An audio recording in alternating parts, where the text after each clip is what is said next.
ॐ श्री परमात्मने नमः। अथ श्रीमद्भगवद्गीता अथ तृतीयोऽध्यायः कर्मयोगः। अर्जुन उवाच ज्यायसि चेत् कर्मणस्ते मता बुद्धिर्जनार्दन तत्किं कर्मणि घोरे माम् नियोजयसि केशव। व्यामिश्रेणेव वाक्येन बुद्धिं मोहयसीव मे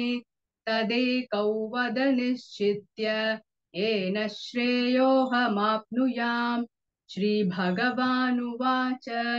लोकेऽस्मिन् द्विविधा निष्ठा पुरा प्रोक्ता मया नघ ज्ञानयोगेन साङ्ख्यानाम् कर्मयोगेन योगिनाम् न कर्मणामनारम्भात्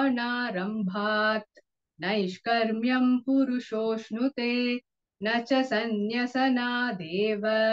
सिद्धिं समधिगच्छति न हि कच्चित् क्षणमपि जातु तिष्ठत्य कर्मकृत् कार्यते ह्यवशः कर्म सर्वः प्रकृतिजैर्गुणैः कर्मेन्द्रियाणि संयम्य य आस्ते मनसा स्मरन् इन्द्रियार्थान् विमूढात्मा मिथ्याचारः स उच्यते। यस्त्विन्द्रियाणि मनसा नियम्यारभतेऽर्जुन कर्मेन्द्रियैः कर्मयोगम् असक्तः स विशिष्यते। नियतं कुरु कर्म त्वं कर्म ज्यायो ह्यकर्मणः शरीरयात्रापि च ते न प्रसिद्ध्येद कर्मणः यज्ञार्थात् कर्मणोऽन्यत्र लोकोऽयं कर्म बन्धनः तदर्थं कर्म कौन्तेय मुक्तसङ्गः समाचर। सह यज्ञाः प्रजा सृष्ट्वा पुरोवाच प्रजापतिः अनेन प्रसविष्यध्वम् एष वोस्त्विष्टकामधुक् देवान् भावयतानेन ते देवा भावयन्तु वः परस्परं भावयन्तः श्रेयः परमवाप्स्यथ। इष्टान् भोगान् हि वो देवाः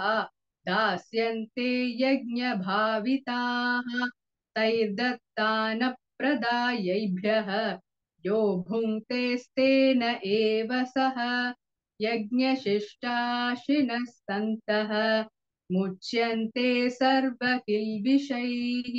भुञ्जते ते त्वघं पापाः ये पचन्त्यात्मकारणात् अन्नाद्भवन्ति भूतानि पर्जन्यादन्नसम्भवः यज्ञाद्भवति पर्जन्यः यज्ञः कर्म समुद्भवः कर्म ब्रह्मोद्भवौ विद्धि ब्रह्माक्षरसमुद्भवम् तस्मात् सर्वगतं ब्रह्म नित्यै यज्ञे प्रतिष्ठितम् एवं प्रवर्तितं चक्रं नानुवर्तयतीह यः अघायुरिन्द्रिया रामः मोघं पार्थ स जीवति यस्त्वात्मरतिरेव स्याद् आत्मतृप्तश्च मानवः आत्मन्येव च सन्तुष्टः तस्य कार्यं न विद्यते नैव तस्य कृतेनार्थः नाकृतेनेह कश्चन न चास्य न चास्य सर्वभूतेषु कश्चिदर्थव्यपाश्रयः तस्मादसक्तः सततं कार्यं कर्म समाचर असक्तो ह्याचरन् कर्म परमाप्नोति पूरुषः कर्मणैव हि संसिद्धिम् आस्थिता जनकादयः लोकसङ्ग्रहमेवापि सम्पश्यन् कर्तुमर्हसि यद्यदाचरति श्रेष्ठः तत्तदेवेतरो जनः स यत्प्रमाणं कुरुते लोकस्तदनुवर्तते न मे पार्थास्ति कर्तव्यम् त्रिषु लोकेषु किञ्चन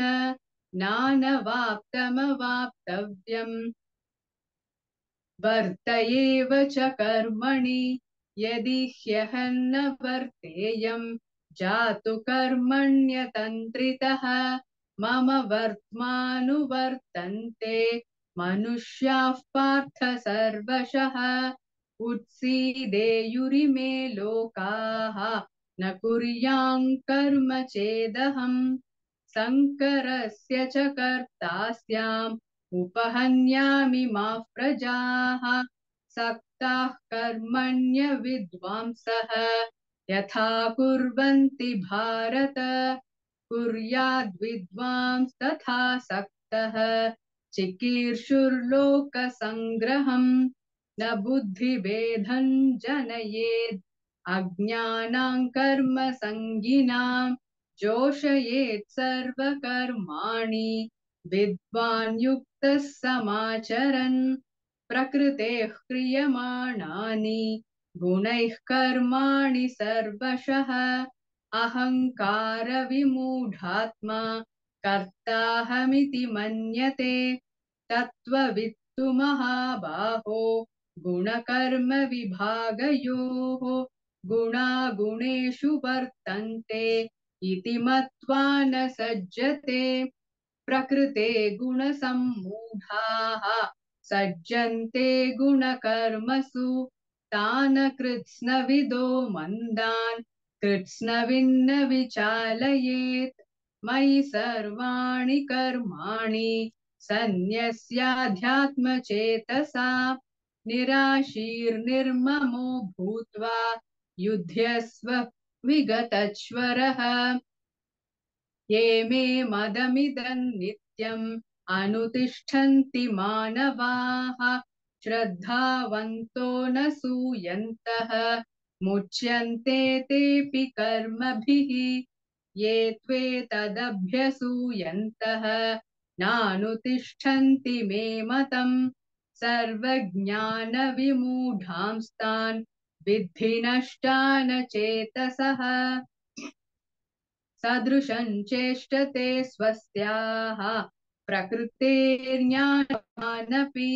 प्रकृति यान्ति भूतानि निग्रहः किं करिष्यति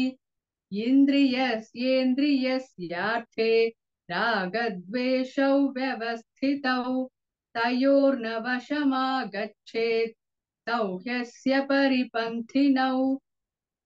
श्रेयान् स्वधर्मो विगुणः परधर्मात् स्वनुष्ठितात्